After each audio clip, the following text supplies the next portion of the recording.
अक्षुरुन्मिलितं येन तस्मै श्रीगुरुवे नमः। नम ॐ विष्णुपदाय कृष्णप्रेष्ठाय भूतले श्रीमते भक्तिवेदान्त स्वामी इति नामिने। नमस्ते सरस्वती देवे गौरवाणी प्रचारिणे निर्विशेष शून्यवादी पाश्चात्यदेशतारिणे वाञ्छाकल्पतरुभ्यश्च कृपा सिन्धुभ्य एव च पतितानां पावनेभ्यो वैष्णवेभ्यो नमो नमः। जय श्री कृष्ण चैतन्य प्रभु नित्यानंद श्री अद्वैत गदाधर श्रीवास आदि गौर भक्तवृंद। हरे कृष्णा कृष्णा कृष्णा हरे हरे, हरे राम राम राम हरे हरे। हरे कृष्णा।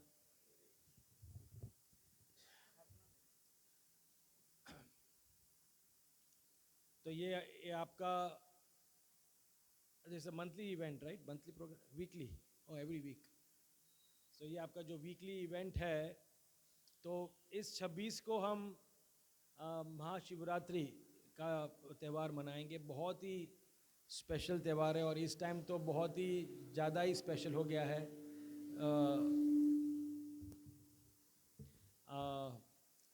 क्योंकि वो एक लास्ट दिन है कुंभ मेले का।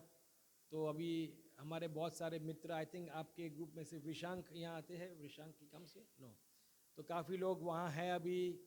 और जो लास्ट चांस है टिल द 26th, सब लोग को होली डिप लेना है। तो शंकर भगवान, महादेव, रुद्र, उनकी बहुत सारी महिमा है। और भारत में खास करके और दुनिया में भी उनके बहुत सारे भक्त हैं। He is one of the most famous God, Hanuman and Lord Shiva. Of course Krishna and Ram is famous, but हम देखेंगे कि हर एक एरिया में एक शंकर का मंदिर तो होगा ही, हर एक एरिया में एक हनुमान जी का भी मंदिर होगा। तो ये शंकर भगवान जो व्यक्ति है, उनका व्यक्तित्व समझना बहुत जरूरी है। कि अब हमारे जो आप लोग अगर नजदीक आ सकते हो तो आ जाइए, लोग नहीं है तो you can come closer, come close.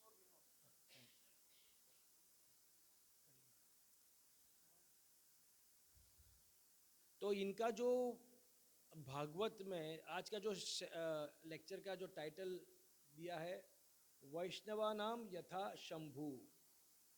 वैष्णव में सबसे उच्च कोटि के वैष्णव शंभु या शिव है। तो आप सोचेंगे कि भाई उनको वैष्णव क्यों कहते हैं? वो तो स्वयं भगवान है ना, है कि नहीं? शिव भगवान है कि नहीं है? तो वो कैसे वैष्णव बन गए? अगर कोई वैष्णव है वो भगवान नहीं होता है ना, और कोई भगवान है वो वैष्णव नहीं होता है। तो उनका एक बहुत यूनिक रोल है। एक होता है जीव तत्व।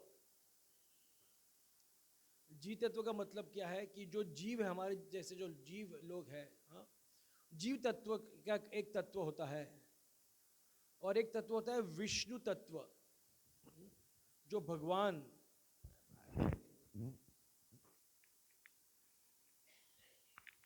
एक होता है विष्णु तत्व, which is basically Lord Vishnu. जीव तत्व और विष्णु तत्व के बीच में भी एक स्पेशल यूनिक एक व्यक्ति है केवल, जो है शिव तत्व। तो जीव तत्व बहुत सारे लाखों करोड़ों जीव है दुनिया में, और वो जीव का एकमात्र उद्देश्य है कि जो विष्णु तत्व, जो विष्णु भगवान, जो सबसे उच्च कोटि के विष्णु भगवान है, वो कृष्ण है। The original Vishnu is Krishna. उनके साथ संबंध स्थापित करना, ये उनका एक लौता one of the main purpose of life है। बट इस दोनों के बीच में एक यूनिक एक ही व्यक्ति है जो कि शिव तत्व है। श्रीराम यथा दधि विकार विशेष योगा संजायिते नहीं तथा पृथगस्ति हेतो या शंभुतम अपि तथा समुपैति कार्यात् गोविंदम आदि पुरुषम तमहम भजामि। जो ब्रह्म संहिता जो है, जो ब्रह्म संहिता में ब्रह्मा जी अलग अलग व्यक्ति को कृष्ण के संबंध में उनके ग्लोरिफिकेशन करते हैं। तो यहाँ उन्होंने बहुत बढ़िया बताया है, क्षीरम यथा दधि विकार विशेष योगात। इसका मतलब क्या है? हम सब ने दूध तो देखा है, दूध, और हमने दही भी देखा है। दही कहाँ से आता है? दही को बनाने के लिए क्या करना पड़ता है? एक कल्चर जो अगर दूध में डाले, वो कल्चर से पूरा दूध दही बन जाता है। पर एक बार वो दूध दही बन गया तो क्या दही और दूध में सिमिलैरिटीज कुछ है? कोई सिमिलैरिटी नहीं है। पर वो दही का स्तोत्र है दूध।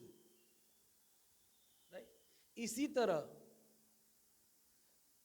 हमने जो एक कल्चर डाला विष्णु तत्व में, तो एक व्यक्ति तैयार होते हैं जो कि है शिव तत्व। दही और दूध, दही का स्तोत्र दूध है, शिव का स्तोत्र है विष्णु। पर विष्णु और शिव में बहुत अंतर है। बहुत यूनिक इंटरेस्टिंग स्टोरी है ये शिव भगवान कैसे आए। तो हमको सबको पता है कि ओरिजिनली गर्भोदक क्वेश्चन में तो केवल भगवान लेटे थे, गर्भोदकशाही विष्णु। उनकी नाभि से एक कमल प्रकट हुआ और वो कमल पे जो ओरिजिनल जो जीव है, जो फर्स्ट तेने हृदय ब्रह्म आदि कवये, जो ओरिजिनल आदि कवि या आदि जो भगवान के जो निर्मित हुए व्यक्ति, वो ब्रह्मा जी थे, बराबर। तो ब्रह्मा जी अकेले थे, पता नहीं उनको पता नहीं था कि क्या करना है। ऊपर आए, जो लोटस से नीचे आए, ऊपर गए, नीचे आए, बोले क्या करना। आप कई बार आप जाते हैं ना, कोई रूम में जाते हो, वो रूम में कोई होता नहीं है, तो आप लेफ्ट जाते हो, राइट जाते हो, लाइट ऑन करते हो, भाई कोई है, फिर वापस चले जाते हो बाहर। आप है कि नहीं? ये रूम में तो कोई है ही नहीं, कोई यहाँ प्रोग्राम है कि नहीं है। फिर किसको पूछते हो कि भाई इधर प्रोग्राम हो रहा है। तो उसी तरह ब्रह्मा जी बहुत कंफ्यूज थे कि भाई मैं इधर हूँ, मैं कौन हूँ, मुझे क्या करना है, मुझे क्या प्राप्त करना है, अगर मुझे कुछ करना है तो वो कैसे करूँ। तो वो ब्रह्मा जी के हृदय में भगवान ने तप तप तप करके उन्होंने 2 शब्द सुने कि आप तपस्या करिए।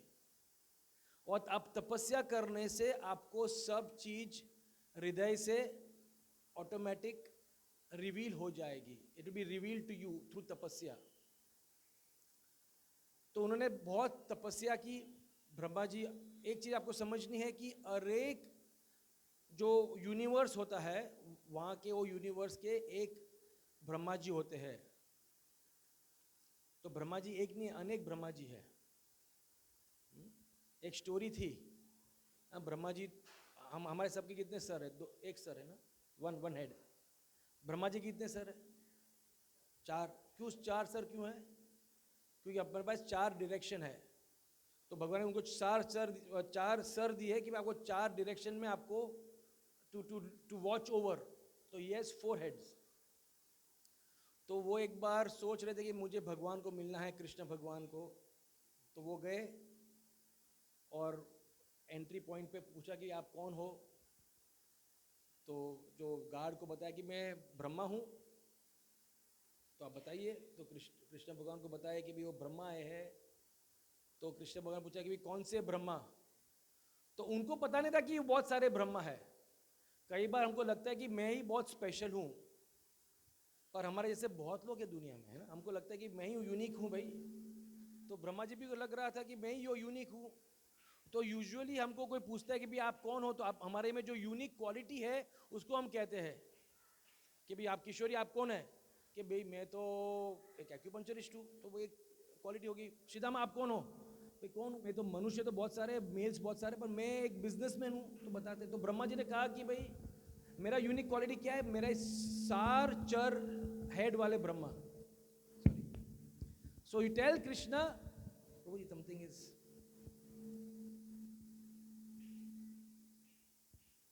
सो आप भगवान को बताए कि भाई जो चार सर वाले जो व्यक्ति ब्रह्मा जी वो आए हैं, ठीक है आ जाइए, बुलाया उनको। तो ब्रह्मा ने कृष्ण भगवान ने साथ साथ में अलग अलग ब्रह्मा को भी आह्वान किया, आप मुझे मिलने आ जाइए। तो जब हमारे ब्रह्मा जी अपने जो यूनिवर्स के ब्रह्मा जी वो गए उनके रूम में, तो उन्होंने देखा वो चल रहे थे गर्व से, 4 हेडेड ब्रह्मा।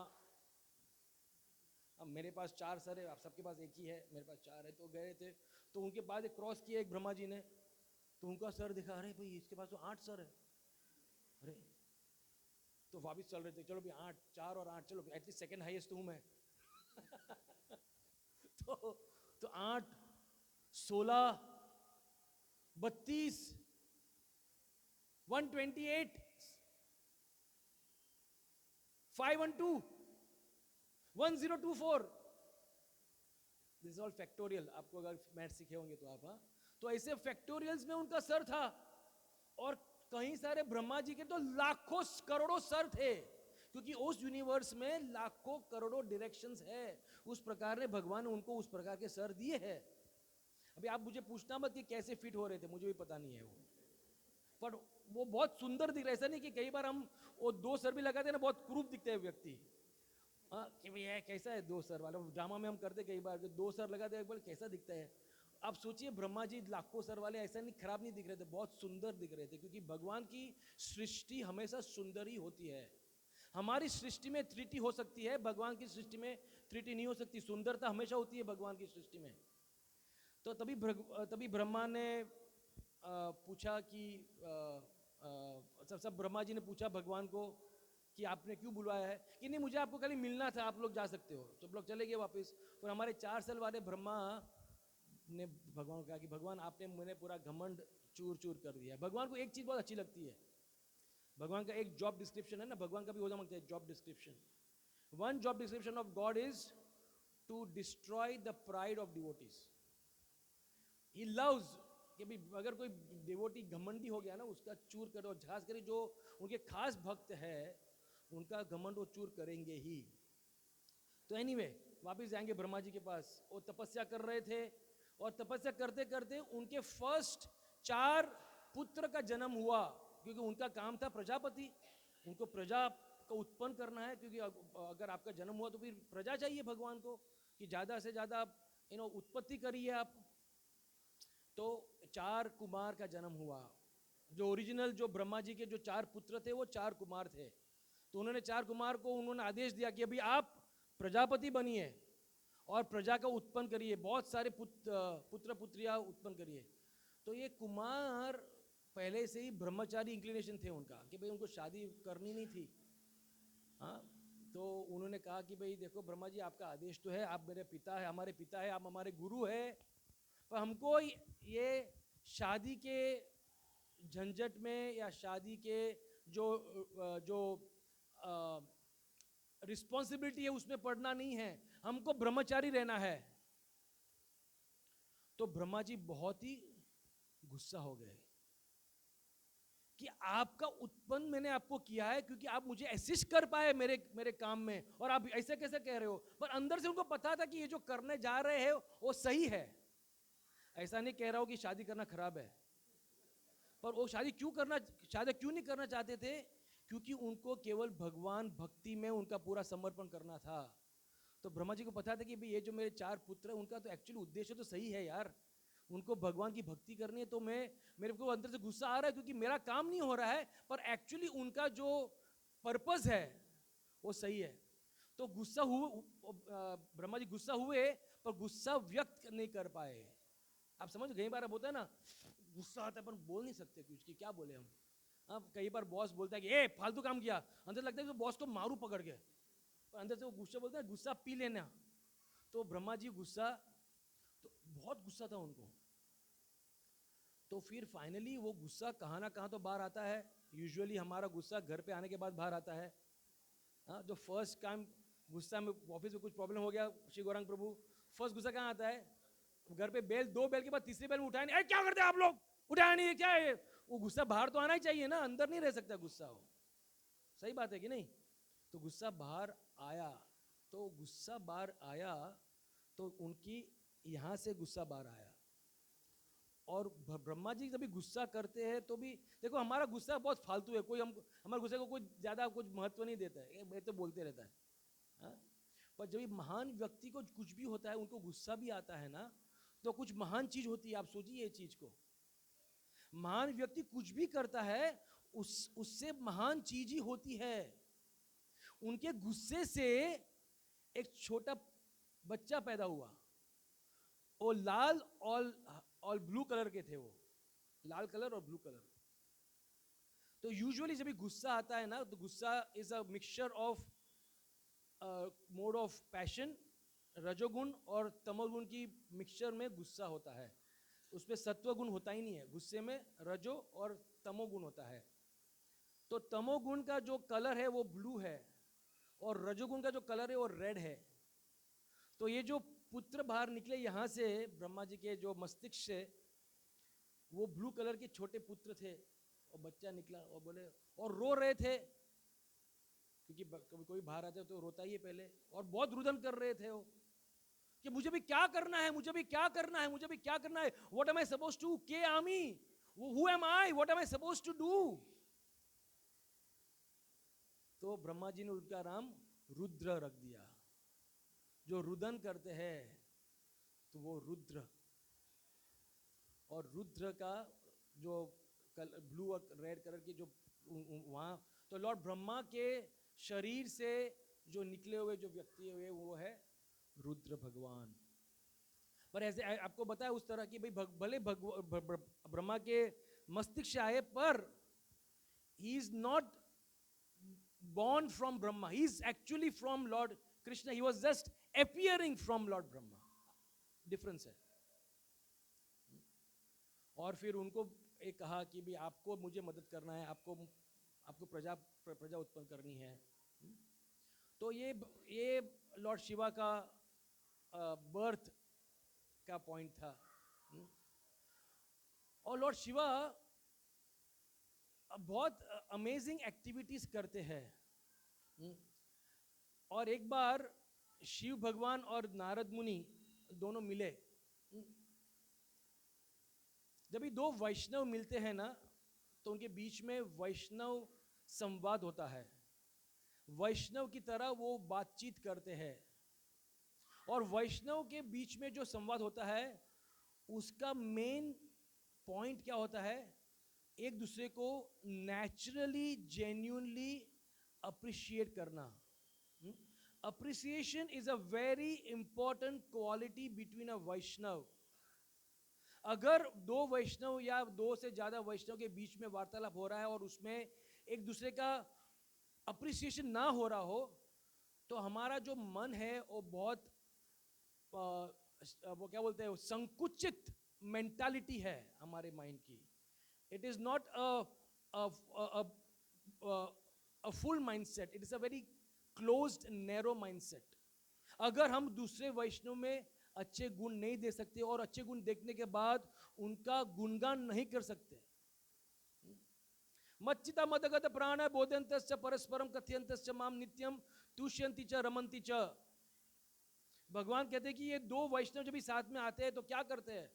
मच्चिता मदगत प्राण बोधयंतश्च परस्परम, वो दो वैष्णव एक दूसरे को बोध करते हैं, एक दूसरे मेरी गुणगान करते हैं, एक दूसरे का गुणगान करते हैं।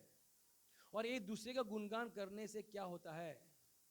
लास्ट में लिखते कहते हैं भगवान, तुष्यंति च रमन्ति च, they will be completely satisfied and completely happy. तुष्यंति satisfied, रमन्ति blissful। क्या अगर आपको सेटिस्फैक्शन और ब्लिस चाहिए तो ये एक पावरफुल तरीका, एक मात्र तरीका है। भगवान और उनके वैष्णव का गुणगान करने से हमको तुष्यंती च रमंती च प्राप्त होती है, और कोई तरीका है ही नहीं। तो नारद मुनि जी और शिव भगवान एक दूसरे को मिले, दोनों उच्च कोटि के वैष्णव है। हाँ, दोनों महाजन है ना, नारद मुनि दोनों महाजन है।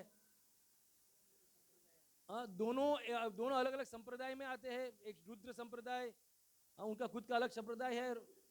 तो वो मिले और बात कर रहे थे कि नारद मुनि कह रहे थे कि शिव भगवान आप तो क्या अनबिलीवेबल भगवान के डिवोटी है, आपको मिलने से मैं धन्य हो गया। और जो नेचुरल जो वैष्णव होते हैं ना, वो नहीं कहते हाँ चलो बोलो और बोलो, मजा आ रहा है यार बोलो जो नेचुरल वैष्णव होते हैं ना, उनको हम कई बार ऐसा कहते हैं नहीं नहीं नहीं नहीं नहीं, 15 से तो बहुत मजा आता है। पर जो एक्चुअल वैष्णव है ना, उनको ये उनकी गुणगान सुनने में इट इज कॉल्ड शुक्र विष्ठा। भक्ति सिद्धांत कहते हैं कि ये जो अपने खुद की गुणगान सुनने की इच्छा है, वो बहुत ही ग्रोस तरह से एक्सप्लेन करते हैं वो, कि वो क्या इसका वो क्या है, it is compares it to eating shukra vishtha. आपको बताता हूं कि भी शुक्र विष्ठा का मतलब क्या है। एक तो विष्ठा पता है सबको, वो तो हम उसको फेंक देते हैं, तो फिर देखना भी नहीं चाहते। पर एक व्यक्ति उसको देखते रहता है, उस पर फोकस करते हैं। वो कौन है? शुक्र, बिग। उनके लिए वो it is a food. But ये पिग में से जब से जो शूद्र क्लास का पिग होता है ना, सबसे lowest pig, the most wild pig is called hog. वो हॉग का जो शुक्र है, विष्ठा है, sorry, it is the most abominable thing, the dirtiest thing. तो भक्ति सिद्धांत सरस्वती ठाकुर, ये जो इच्छा होती है ना, हमारे मन की इच्छा है कि भाई मेरे अपने खुद की गुणगान सुनूं, it is like willingly eating hog stool. बहुत ग्रोस है, अपन उसको कंपेयर करते हैं। उसी तरह शिव भगवान कहते हैं कि नहीं नहीं नहीं नहीं, मैं तो भाई क्या क्या बात करते हो आप कैसे बात करते हो, you are lying, you are simply encouraging me, but मैं कैसे वैष्णव का भक्त, मैं कैसे वैष्णव हो सकता हूं। भगवान ने पहले तो मुझे कहा कि भाई आप है ना, अब मैं गया भगवान के पास, मुझे कुछ सेवा दो। तो भगवान ने कहा कि भाई आप है ना, आप ऐसा करो, आप भूत और पिशाच और सब लोग के साथ रहो। ठीक है, तो एक तो मुझे उधर फेंक दिया, उधर, और स्मशान में रख दिया कि आप उधर रहो। और फिर और कोई सेवा मांगी मैंने, तो ऐसा करो आप है ना शंकराचार्य होके मायावाद प्रचार करो तो मुझे दूसरा सेवा ये दी कि मायावाद प्रचार करने की सेवा दी। तो अगर भगवान मुझे सही में प्यार करते हैं ना, तो मुझे ऐसी सेवा नहीं देते हो। He will not give me service to be away from him and be with crazy people and to do crazy things. कि मैंने पूरे दुनिया में मायावाद का प्रचार किया शंकराचार्य कर होके। मायावाद का मतलब क्या, कि मैंने बताया कि भाई भगवान आप ही हो, आप थोड़ा अपने थोड़ा तपस्या करके साधना करके आप भगवान हो सकते हो। मैंने ये प्रचार किया कि ये भक्ति केवल एक सीढ़ी के समान है, आप सीढ़ी को चढ़िए और फिर उस ऊपर जाके उस सीढ़ी को लात मार दीजिए, क्योंकि हम ऊपर पहुंच गए हैं। सीढ़ी का केवल bhakti is simply a means to become God. मैंने ये प्रचार किया, मैं कैसे भगवान का भक्त हो सकता हूं। और मैं इस प्रकार के लोगों के साथ रहता हूं। तो नारद मुनि ने कहा कि भाई ये आप जो बता रहे हो ना, उसमें ही आपकी ग्लोरी है, क्योंकि ये जो चीज, ये जो सेवा है, और कोई कर सकता नहीं है। भगवान ने, आप इतने प्रिय है भगवान को, तो भगवान ने ये सेवा आपको दी है ये। और आप बहुत यूनिक आदमी है यार लॉर्ड शिवा, आपको, मुझे पता है आप स्पेशल हो। अरे कैसे स्पेशल हूं भाई, मैंने सब राक्षस लोग को सब वो क्या बोलते हैं, वरदान दिया। अगर अलग अलग राक्षस आते हैं, मैं खुश हो जाता हूं और वरदान दे देता हूं, और फिर तकलीफ होती है। कैसे मैं भगवान का, अरे अपन आपके वरदान में ही बहुत स्पेशल है। हाँ, तो नारद मुनि बोलते हैं ना कि ही इज अ सारग्राही। वैष्णव केवल एक्सटर्नल नहीं देखते हैं, वो डीप में जाके देखते हैं। यस, उन्होंने वृकासुर को वरदान दिया। वृकासुर करके एक डीमन था, वो बहुत ही हॉरिबल प्रकार का तपस्या कर रहा था। वो अपना शरीर की जो चर्बी है वो उसको काट काट के हवा, वो क्या बोलते हैं, आग में डाल रहे थे और भगवान को प्रसन्न करना चाह रहे थे। हाँ? अगर आपको प्रसन्न करना है तो हम एक तरीका क्या है, हरे कृष्णा कृष्णा कृष्णा हरे हरे, हरे राम राम राम हरे हरे। एक कितना ब्यूटीफुल शुद्ध सात्विक वे है ना भगवान खुश करना। मगर सोचिए आप कोई भगवान को कोई आया बोले कि चलो मैं मेरा मांस अर्पण कर दो, कैसे, I mean grotesque, I don't Hindi में क्या, grotesque way of pleasing God. तो शिव भगवान को आना पड़ा कि अरे भाई बंद कर ये सब बंद कर, क्या चाहिए तुझे। कई बार हम कोई इच्छा ना हो तो भी हमको वो चीज करना पड़ती है, क्योंकि वो जो व्यक्ति है इतना चिल्ला रहा है कि बोले क्या चाहिए तेरे को भाई बता। ऐसा नहीं, खुशी से नहीं आते हम, वो उसको चिल्ला बंद होने के लिए हम आते हैं कि क्या चाहिए बता यार तू, व्हाट यू वांट। उसी तरह शिव भगवान आगे भाई तुझे क्या चाहिए। तो इतनी तपस्या करने के बाद, इतनी सालों की तपस्या करने के बाद उसने क्या मांगा कि भाई मैं जिसके भी सर पे मेरा हाथ रख दूं वो व्यक्ति भस्म होना चाहिए। ये क्या वरदान है भाई। पर शिव भगवान को देना पड़ा कि चलो भाई सो बी इट। सो शिव भगवान के साथ पार्वती जी थी। ये व्यक्ति इतने I mean he was such a perverted person. Perverted मतलब कितना घिनौना व्यक्ति था ये वृकासुर, वृक असुर था वो। बोले कि मुझे ये लेडी को एंजॉय करना है, पार्वती जी उनके भगवान की पत्नी, मुझे ये चाहिए। तो वो शिव भगवान के पीछे भाग रहा था कि मुझे शिव भगवान को मैं सर पे हाथ रख दूंगा वो भस्म हो जाएंगे, मुझे लेडी मिल जाएगी। तो आप एक्सटर्नल क्या लगता है आपको, ये सब स्टोरी सुनते हैं हम, बोले कि कैसे शिव भगवान भी कैसे वैसा भक्तों को आशीर्वाद देते हैं। तो नारद मुनि बता रहे थे उनको कि आपने ये किया ना, देखो हाँ मैं किया, ये देख कैसा घिनौना काम किया मैंने, इसको आशीर्वाद दिया। पर इसे आप जो भी करते हो, भले आप पे दुनिया हंसती है, तो आपके जो बेनिडिक्शंस है उसमें भगवान का ग्लोरिफिकेशन होता है। You are ready to tolerate the world laughing at you, but you want the Lord to be glorified by all your benedictions, that's your glory.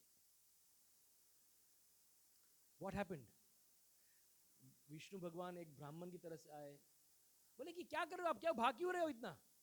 तो वृका को पूछा कि मैं ये विष्णु के पीछे भाग रहा हूँ, सॉरी शिव के पीछे भाग रहा हूँ। ये क्यों भाग रहे हो, क्यों क्यों। ये मैं उसके सर पे हाथ रखना चाहता हूँ। कि क्यों, क्या होगा हाथ रख के, कि वो भस्म हो जाएगा। वो शिव भगवान विष्णु भगवान बोले तू पागल आदमी है, आप क्यों हंस रहे हो। क्योंकि जब विष्णु भगवान में ड्रामा की बात कर रहे थे ना, जब विष्णु भगवान ड्रामा करते हैं ना तो सोचिए आप क्या क्या प्रकार का ड्रामा होगा वो। If he is actor, you can imagine what sort of actor he is.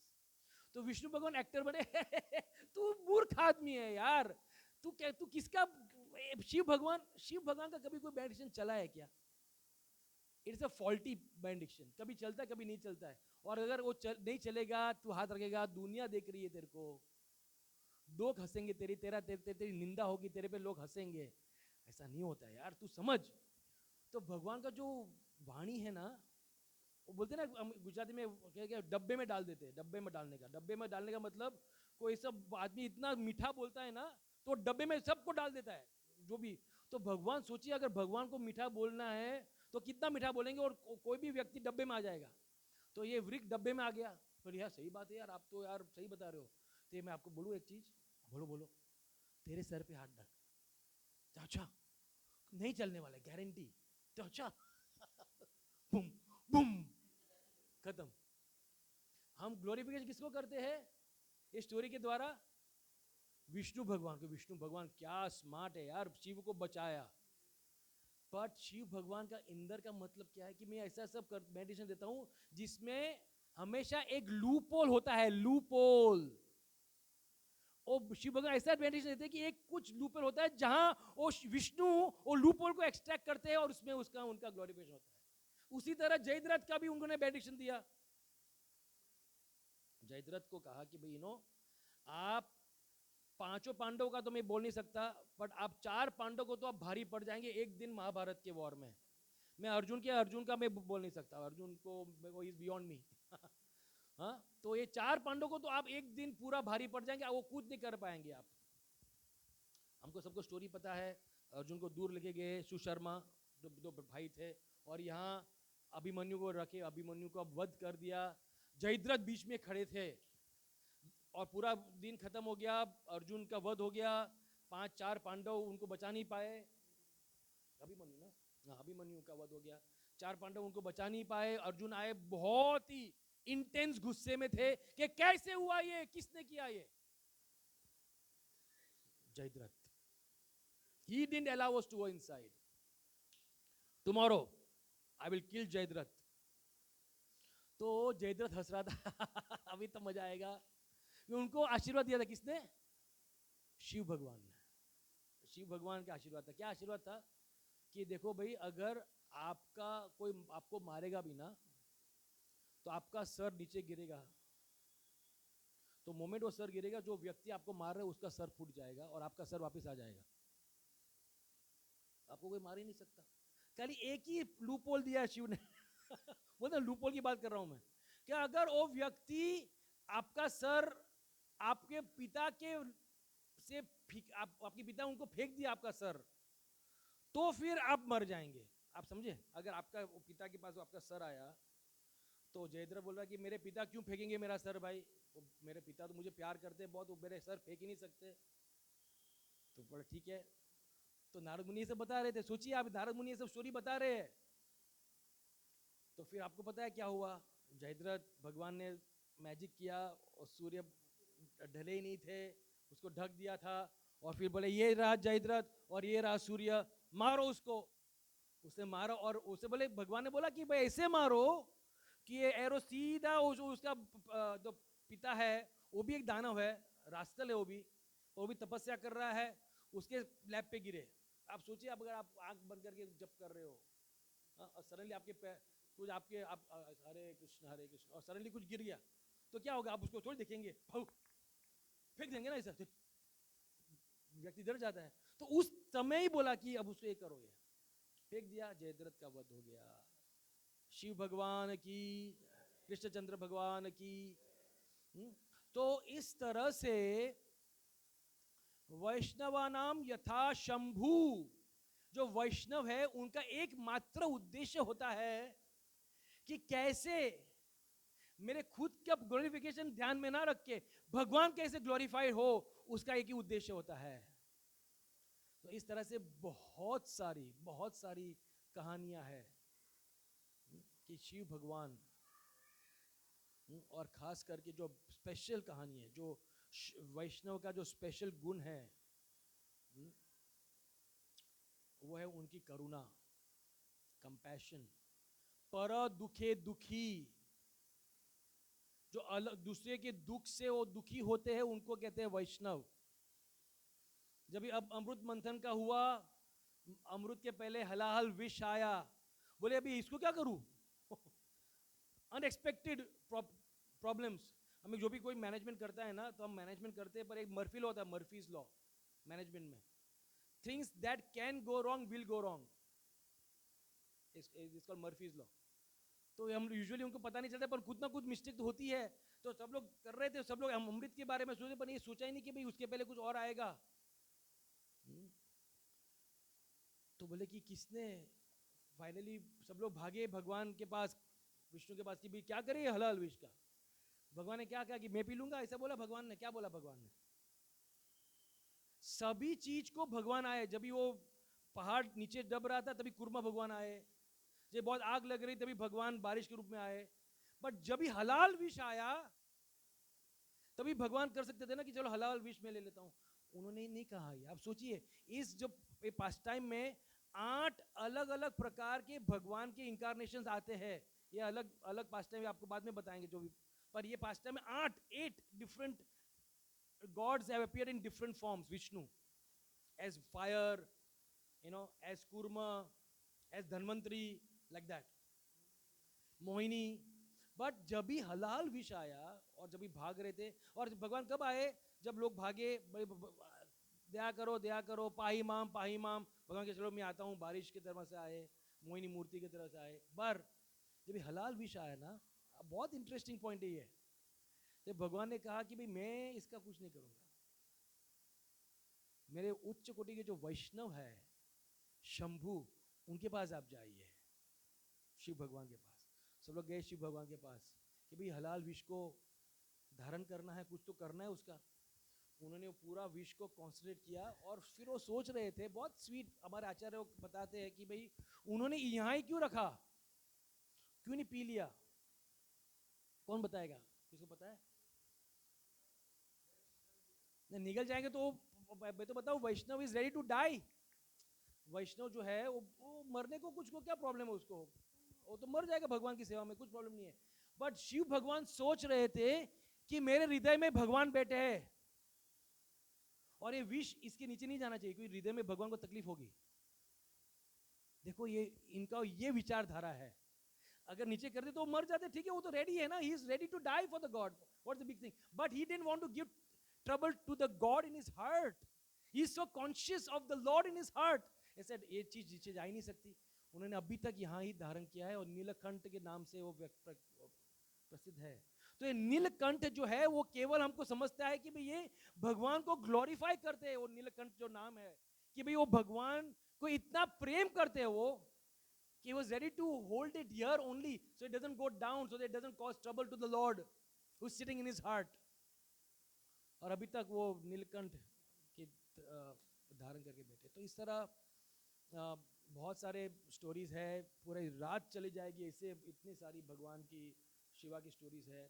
और उनका जो खास जो कंट्रीब्यूशन है वृंदावन में, वो हमको आपको बाद में बताएंगे. पर अभी माता जी आपको आप बताइए आपका, फिर हम नेक्स्ट ऐड करेंगे ब्रज कथा से. श्री शिव भगवान की.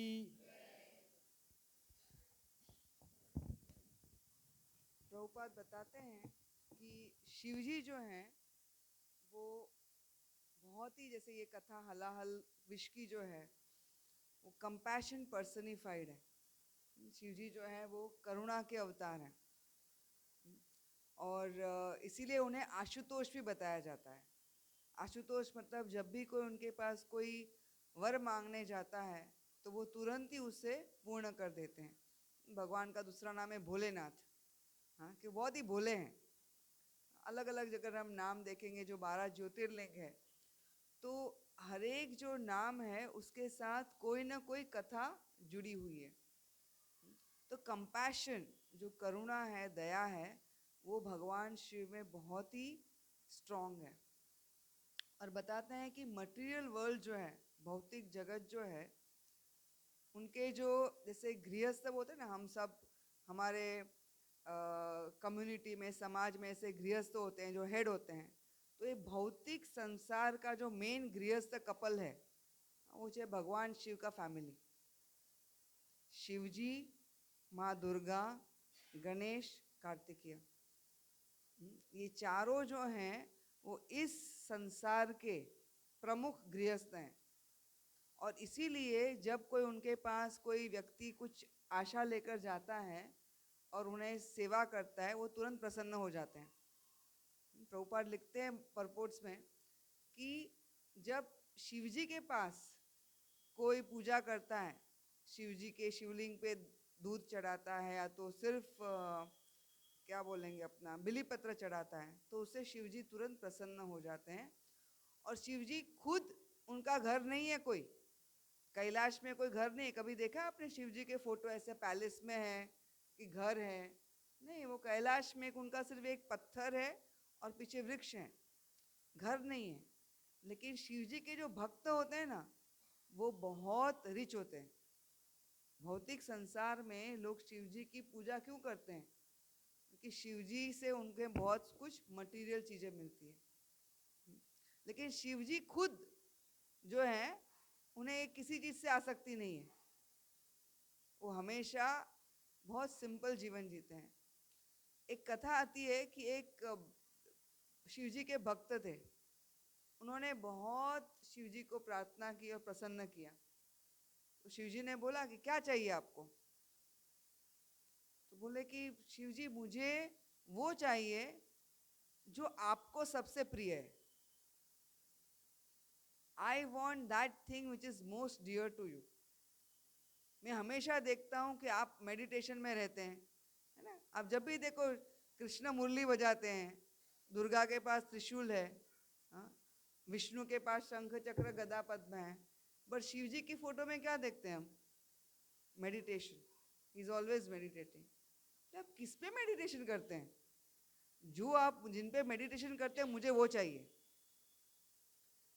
तो फिर शिव जी ने उन्होंने गाइड किया कि यहाँ जाएंगे तो ये ब्रज में, वृंदावन में एक कुआं है, वो कुआं के अंदर एक छोटा सा, ऐसा क्या बोलेंगे, खिड़की जैसा है। वो खिड़की के अंदर जो मुझे सबसे प्रिय चीज है वो वहां पर है। और वो गए वहां से, और क्या मिला उन्हें? राधा कृष्ण के सुंदर विग्रह, और जिनका नाम है राधा वल्लभ देव। ये हरिवंश जी थे, और राधा वल्लभ देव आज भी अब जब ब्रज में जाते हैं तो बहुत बड़ा मंदिर है राधा वल्लभ का।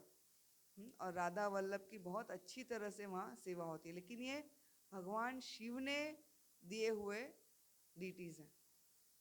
तो शिव जी जो हैं वो हमेशा तपस्या करते हैं, हमेशा मेडिटेशन करते हैं। श्रीमद् भागवतम में अलग अलग कथाएं आती है शिव जी पे।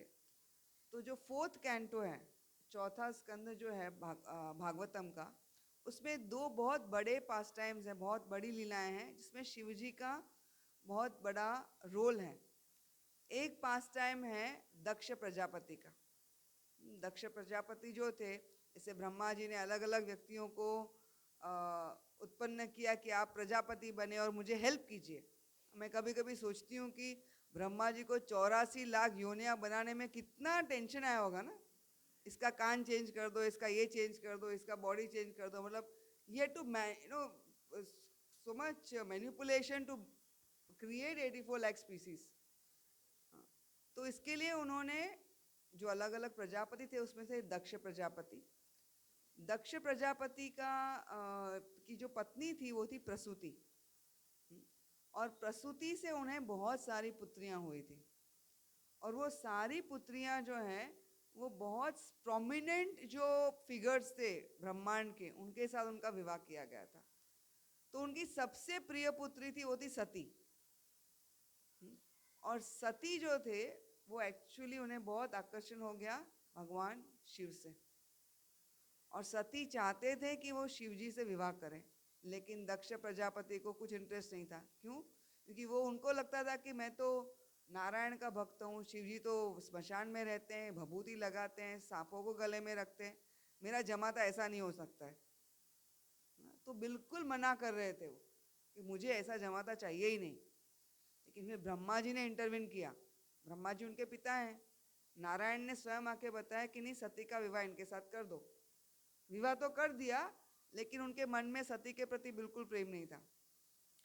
तो एक बार जब सारे बड़े बड़े जो ब्रह्मांड के लीडर्स थे, उन्होंने एक यज्ञ रखा था, और वो यज्ञ में सबको बुलाया था। तो दक्ष प्रजापति भी थे, ब्रह्मा जी भी थे, शिव जी भी थे। तो जब दक्ष प्रजापति एंटर हुए तब वहाँ ऑलरेडी ब्रह्मा जी और शिव जी बैठे थे, और शिव जी एज यूजुअल मेडिटेशन में थे। दक्ष प्रजापति वहाँ पर आ गए तो सबने खड़े होके, सारे देवी देवता खड़े हो गए, उन्हें सम्मान किया, प्रणाम किया।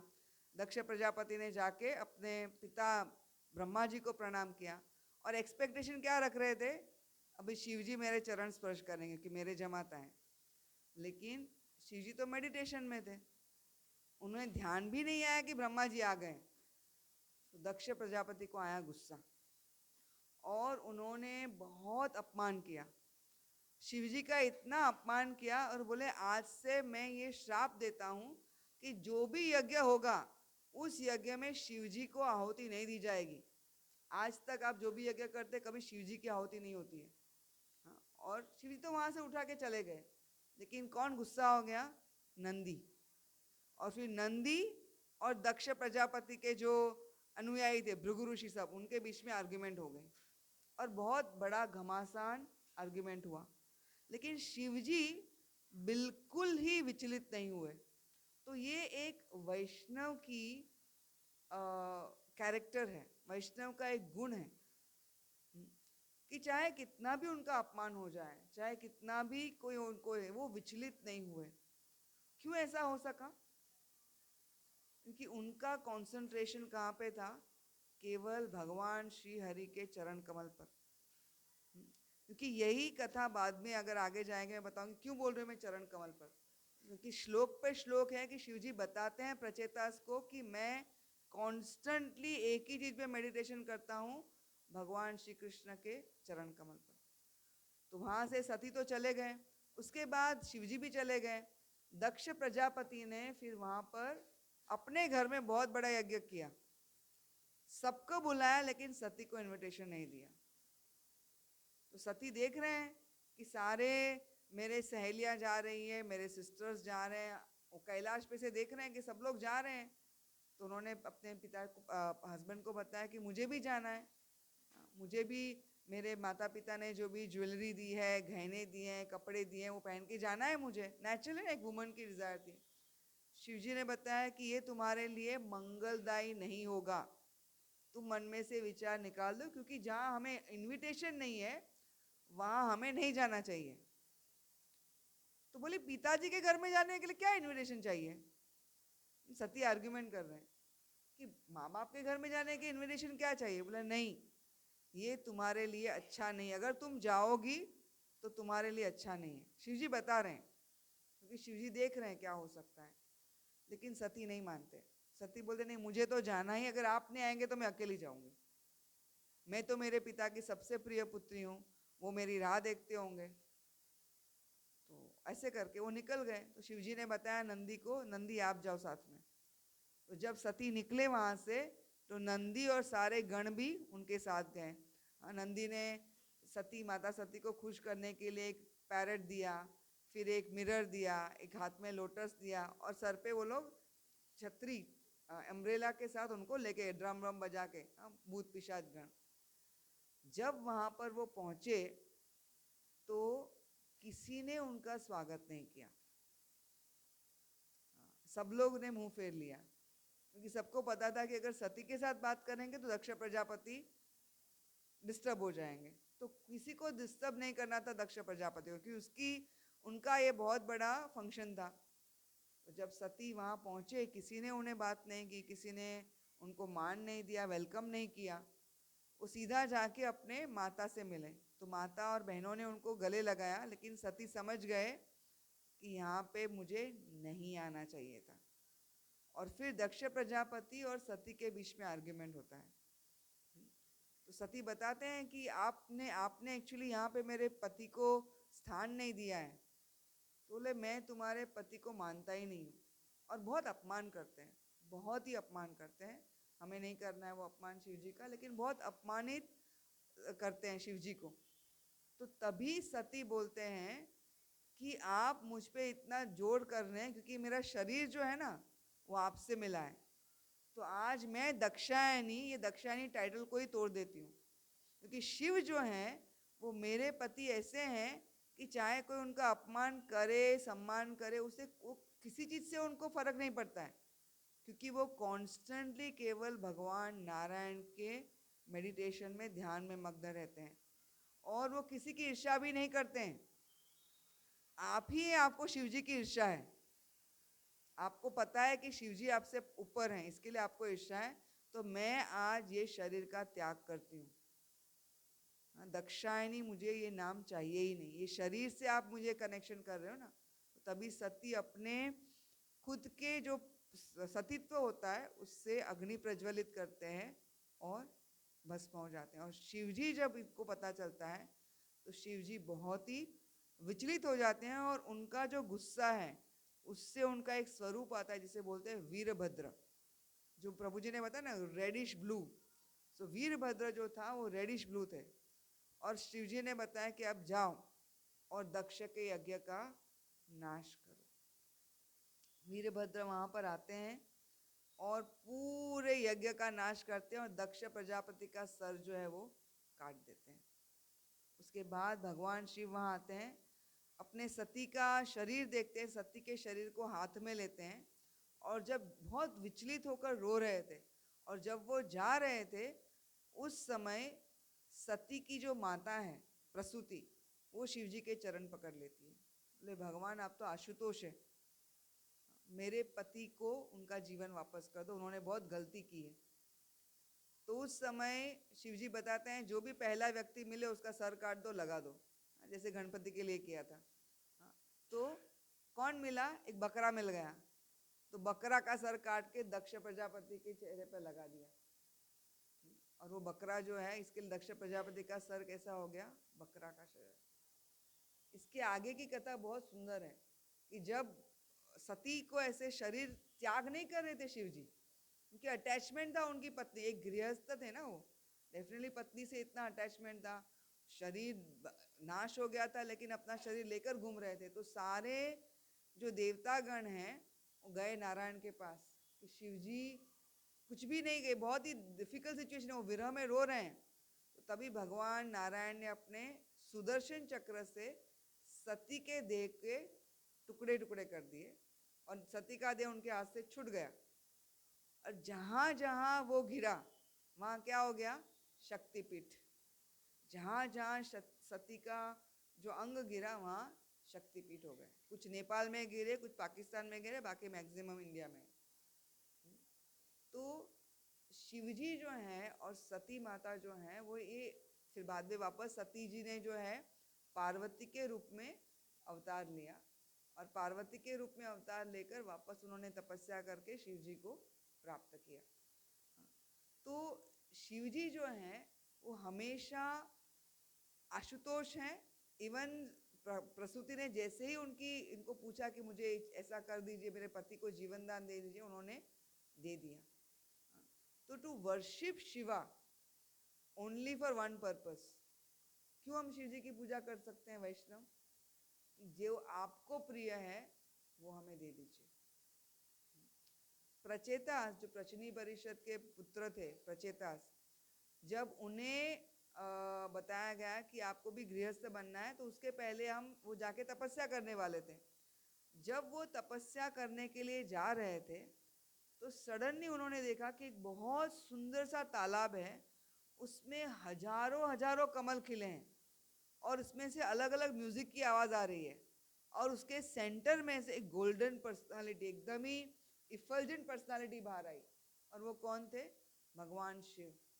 तो प्रचेता को डायरेक्ट भगवान शिव के दर्शन हो गए। तो प्रचेता सोचने लगे हमने अभी तपस्या शुरू भी नहीं की, कैसे शिवजी मिल गए हमको? तो शिवजी तुरंत ही प्रसन्न होकर उनको बताएं कि मुझे पता है कि आप क्यों तपस्या करने के लिए जा रहे हैं। आप भगवान नारायण को प्रसन्न करने के लिए तपस्या करने के लिए जा रहे हैं, इसीलिए मैं आपको आपके सामने प्रकट हुआ हूँ और मैं अभी आपको कुछ इंस्ट्रक्शन देने वाला हूँ। तो आप पढ़ सकते हैं 4th कैंटो 24वां चैप्टर है ये। उसमें बहुत सारे अलग अलग इंस्ट्रक्शन देते हैं शिवजी, बट एक इंस्ट्रक्शन बहुत ही इंपॉर्टेंट है। शिवजी बताते हैं खुद स्वयं कि मैं हमेशा भगवान के चरण कमल पे ही ध्यान धरता हूँ और जब भी भगवान के भक्त का संग मिल जाए, इवन थोड़े क्षण का, उसे कभी भी छोड़ना नहीं चाहिए। क्योंकि इस संसार में शिवजी स्वयं बोलते हैं, इस संसार में ब्रह्मा की पोस्ट है कि देवता गण है कि कोई भी है, लेकिन सबसे महत्व कौन है? एक वैष्णव। और वो वैष्णव का संग अगर आपको मिल गया एक क्षण के लिए भी, तो भी आपके लिए कौन से द्वार खुल जाएंगे? वैकुंठ के द्वार खुल जाएंगे। शिवजी स्वयं बता रहे हैं और इसलिए बोल रहे हैं कि वैष्णवों का संग जहां जहां पे होता है मैं अवश्य वहां पे रहता हूं। जहां वैष्णव का संग अगर मुझे मिल जाएगा मैं हमेशा वहां रहूंगा। आप देखिए जहां जहां पे भगवान श्री कृष्ण या तो नारायण का मंदिर है उसके बाजू में शिवजी होते ही हैं। राधा गोपीनाथ के बाजू में कौन है? बाबुलनाथ। जू इस्कॉन के बाजू में कौन है? आनंदेश्वर, आनंदेश्वर। हाँ, द्वारका के बाजू में कौन है? सोमनाथ। जगन्नाथपुरी के बाजू में कौन है? भुवनेश्वर। धाम रक्षक हैं शिव जी जो हैं, वो धाम रक्षक हैं, धाम की रक्षा करते हैं। जहाँ जहाँ विष्णु के डिवोटीज हैं, विष्णु का मंदिर है, वहाँ शिव जी हमेशा प्रेजेंट रहते हैं। और इसीलिए अगर आप ब्रज में जाएंगे ना, तो ब्रज में अगणित शिव जी के मंदिर हैं। नंद गांव में ऊपर नंद, जहाँ पे नंद भवन है, वहाँ अंदर ही नंदीश्वर है, नंदेश्वर महादेव। तो 4 महादेव जो हैं वो ब्रज में बहुत ही फेमस है। मथुरा में भूतेश्वर, गोवर्धन में चकलेश्वर, वृंदावन में गोपेश्वर और नंदगांव में आशीश्वर, हाँ नंदीश्वर, ओके, नंदीश्वर और आशीश्वर दोनों, आशीश्वर महादेव। तो इसीलिए जब भी हम भगवान शिव के सामने आए, तो शिवरात्रि का जो दिवस है वो वैष्णवों के लिए क्यों महत्व का है? कि ये वैष्णव नाम यथाशंभु सर्वश्रेष्ठ वैष्णव है। तो अगर उनसे हम प्रार्थना करते हैं कि आप तो सर्वश्रेष्ठ वैष्णव हैं, मैं तो सिर्फ कोशिश कर रही हूँ या तो कर रहा हूँ अच्छा वैष्णव बनने की, हमें पता है वैष्णव कैसे होते हैं, कैसा होना चाहिए, लेकिन हमें वो गुण नहीं है। लेकिन हम आपसे आज एक ही प्रार्थना करते हैं कि आप हमें वो गुण दे दीजिए, एटलीस्ट उसकी झलक तो दीजिए।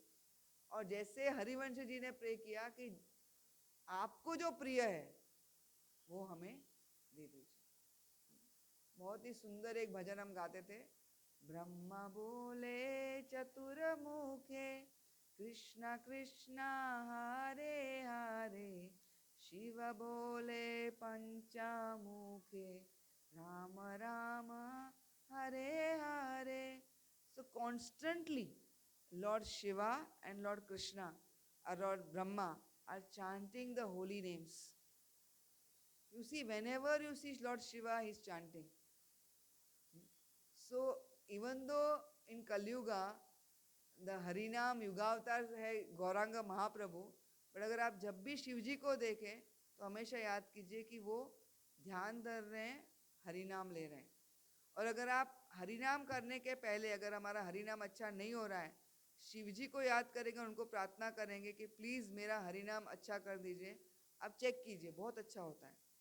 शिव जी जो हैं वो हमेशा भगवान के, he is always helping us to go closer to Krishna. Anybody wants to go closer to Krishna, he is always helping them.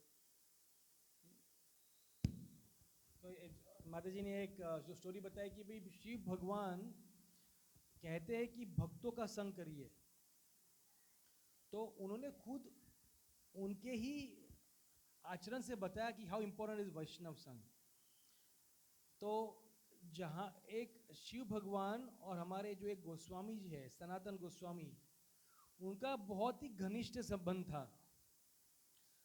Sanatan Goswami ji Govardhan की परिक्रमा करते थे, बहुत बड़ी बड़ी वाली, रोज, और फिर रोज वो गोपेश्वर महादेव के दर्शन करने आते थे वृंदावन में। और उनका जो स्थान था, भजन का स्थान था, वो मदन मोहन टेम्पल था। तो अगर आप जो वृंदावन गए हो, मदन मोहन मंदिर से गोपेश्वर काफ़ी दूर है। तो शिव भगवान ने कहा सनातन गोस्वामी जी को कि आप इतना दूर मत आइए, मैं आपके साथ रहने आ जाऊंगा। और उसी वक्त गोपेश्वर महादेव का स्वरूप बनखंडी महादेव, जो कि मदन मोहन मंदिर के बाजू में ही है, वो उन्होंने उधर उनका रूप लिया। और बनखंडी महादेव और सनातन गोस्वामी साथ में रहते थे। तब से सनातन गोस्वामी जी और शिव भगवान का संग अटूट था। तो एक बार क्या हो गया, सनातन गोस्वामी उनके भजन कुटीर बना रहे थे, तो उन्होंने भजन कहाँ बनाई? चकलेश्वर महादेव के बाजू में। चकलेश्वर महादेव का मंदिर तो था ही वहाँ। उन्होंने बताया जो 4 शिवा है, जो गोवर्धन में जो महादेव है वो चकलेश्वर महादेव है। तो सनातन गोस्वामी जी ने उनका भजन कुटीर चकलेश्वर महादेव के बाजू में स्थापित किया। पर वहाँ बहुत सारे मच्छर थे। अभी देखिए ये मच्छर अगर हम बहुत ही अच्छे भक्त भी है साधना करते हैं, पर मच्छर होते हैं ना, तकलीफ होती है ना। तो सनातन गोस्वामी ने कहा कि भाई इतने मच्छर है, कैसे मैं जप करूं, थोड़ा मुंह खोलता हूं तो मुंह में चले जाते हैं इधर डांटते ब्लड। तो बोले कि मैं अभी ये लास्ट दिन है, मैं यहाँ अभी नहीं रह पाऊंगा, मुझे जाना पड़ेगा और कोई जगह में जाऊंगा जहाँ मच्छर ना हो। शिव भगवान को पता चला कि भाई ये सनातन गोस्वामी जी जा रहे हैं, और उन्होंने कहा कि मुझे वैष्णव का संग चाहिए, ऐसे महान वैष्णव का संग अगर प्राप्त नहीं होगा मुझे तो मेरा बहुत नुकसान होगा।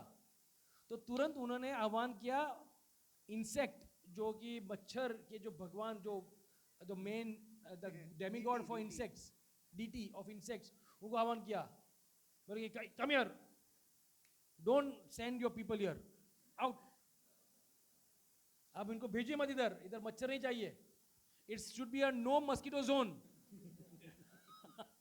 ओके, तो नेक्स्ट दिन से वहां मच्छर नहीं है। और आप, मैंने पूछा, मैं अभी जाता हूं, मैं बहुत साल पहले पूछा था, अभी तक चकलेश्वर महादेव के पूरे एरिया में मच्छर आपको नहीं मिलेंगे, मिलेगा तो आपको मैं 1 लाख रुपया गिफ्ट दूंगा, ढूंढ के दिखाइए। It is still there, there is no mosquitoes in the Sakleshwar area. तो शिव भगवान बता रहे थे कि भाई मुझे भक्तों का संग चाहिए, उन्होंने दिखाया।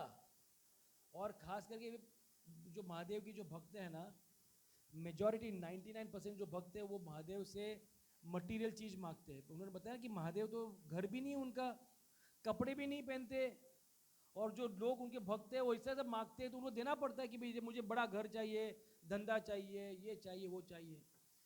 पर अगर कोई व्यक्ति को आपको खुश करना है ना, जो अगर आप उससे मांगेंगे जो उनको सबसे प्रिय है, तो हम जो वैष्णव है ना, हम ये सब चीज तो नहीं मांगेंगे। हम क्या मांगेंगे? Give us the faith in Krishna, because that is what is dear to you. तो हम ये प्रार्थना करेंगे। और भगवान इतने रसिक है, शिव भगवान रसिक वैष्णव है, वैष्णव तो है ही पर रसिक है। तो उन्होंने एक चीज इच्छा की कि मुझे भी रासलीला में प्रवेश करना है, रासलीला देखनी है मुझे भी, भगवान की जो रासलीला है, सर्व मनोरम जय जय रासलीला, सर्व मनोरम, मुझे रासलीला के दर्शन करने हैं। तो भाई आपके सर पे अगर इधर सांप है, आपके गले में सांप है, वो सब, तो आप कैसे आ सकते हो? हाँ, तो फिर भगवान ने, बहुत ब्यूटीफुल स्टोरी है, भगवान ने उनको कहा कि भाई आप रासलीला के बाहर खड़े हो जाइए, और उनको गोपी का स्वरूप दिया।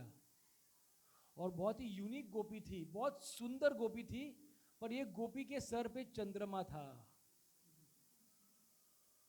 और गले में सुंदर सा नाग था, और उनके नाम है गोपेश्वर महादेव। श्री गोपेश्वर महादेव की। और अभी भी अगर आप ब्रज में जाएंगे, अभी भी शाम को, तो वहां जो गोपेश्वर महादेव के दर्शन है, सुबह करेंगे तो शिवलिंग के दर्शन होंगे, पर शाम को जाएंगे तो शिवलिंग को बहुत ब्यूटीफुल तरह से श्रृंगार करेंगे, और उनके बड़े बड़े बाल के श्रृंगार करेंगे, बिंदी लगाएंगे, बहुत सारी चुनरी लगाएंगे, और बहुत सारे परफ्यूम्स लगाएंगे। परफ्यूम्स देते, हम देते परफ्यूम्स के, लगाओ भी। तो परफ्यूम द्वारा उनको गोपेश्वर महादेव की तरह से प्रख्यात है। तो शिव भगवान अभी भी उस तरह से रासलीला में प्रवेश करते हैं गोपेश्वर महादेव की तरह से।